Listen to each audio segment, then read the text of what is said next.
So we've got a number of policies in Hong Kong to deal with COVID-19, and some people have thought they were a bit harsh, but we need to think about what's exactly the objective here in Hong Kong as opposed to other places. In Hong Kong, the government's talked about elimination.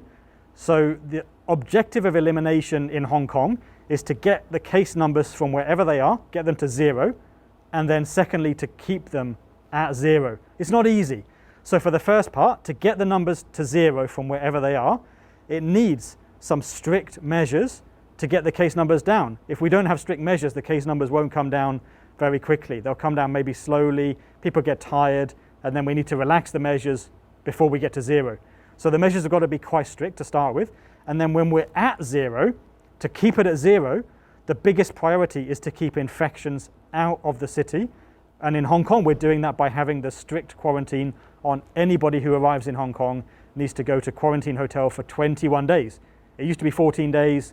14 days is working quite well in Australia, New Zealand, Taiwan, a few other places that are on the same strategy. We have 21 days here, and the objective is to keep us at zero. Now, having said that, when we want to think about the strict measures to use in Hong Kong to control COVID transmission locally, we have a mixture of targeted measures and then general community-wide measures. For the targeted measures, we try to identify as many cases as we can by doing a lot of testing. Even mild cases are picked up in Hong Kong, and then they're isolated in hospital so that they can't transmit infection to other people. And that would have the effect of bringing down the reproductive number. If you can catch a case early enough and stop them from spreading to people that they would otherwise have infected, that's going to help. But what we found in Hong Kong is we often identify cases a little bit late, maybe 2, 3, 4, 5 days after their symptoms have appeared. And if they're going to pass on infection to other people, it's already happened by the time we identify them as cases. So we need to do one more step. We need to find out the people around them, their family members, their social contacts, their friends, their workplace contacts, maybe people they had lunch with, people they had dinner with, and those people may or may not be infected. But in Hong Kong, those people who are close contacts get sent to quarantine for 14 days, just in case they have been infected, because if that's the case, then they won't be able to pass on infection any further. It's like getting ahead of the virus.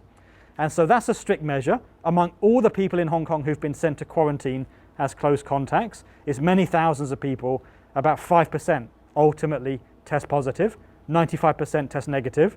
So that's a trade-off. We're trading off the disruption to those people, including people who are not infected. But by doing that, we can have relatively less of the community-wide measures. And the community-wide measures we have in Hong Kong are the closure of bars, cinemas, karaoke, closure of some workplaces, schools, gathering bans. There's no large groups allowed anymore in Hong Kong. Those are disruptive, but they're not as disruptive as what we've seen in France, in the United Kingdom, in the United States, where they have complete lockdowns. Everybody's got to stay at home for weeks and weeks and weeks without being allowed to go out. We've avoided that kind of very, very disruptive community measure because we have the targeted measure and then I would say moderate social distancing. Whereas other places, they don't have the targeted measure with the contact tracing and quarantine, so they need more extreme, like stronger social distancing measures to get COVID under control. I don't have a role in the Leave Home Safe app. I understand the advantages of using contact tracing apps. In mainland China, they're probably the most successful in the world at contact tracing, and the way they'll do it is first when they identify a case who tests positive for the virus, they'll then look at all the records they have of where that person's been, who that person's met with, what that person's been doing, and they'll use all the information at their disposal, including the mobile phone tracking, the mobile phone records, facial recognition on CCTV cameras in different parts of the city, and so on, to really track down who are those close contacts, and they can find them. They can find out where that person's been, what they've been doing. In Hong Kong, we don't have the same technology in place, and so we rely on people to say where they've been, what they've been doing. And one of the biggest problems has been maybe in restaurants, where you don't know the people sitting at the next table to you. You don't know the rest of the people in the restaurant.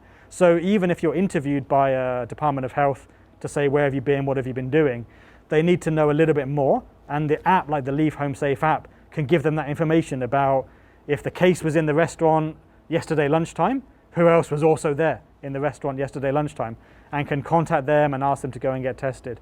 So it's a sensible idea.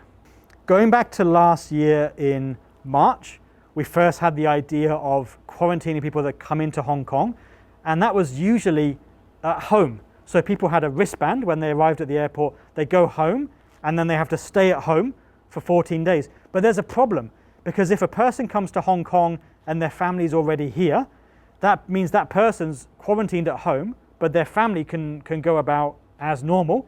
If the person who's come in from France or from the United States or wherever, if that person's infected, they can pass infection to their family members, maybe without even knowing it. Maybe the traveller has very, very mild symptoms.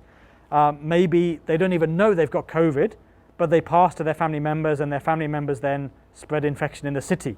So a new system was put in place a little bit later, I think in the summer, where it was required to have a hotel quarantine, because that's easier to then guarantee that infections won't get into the community.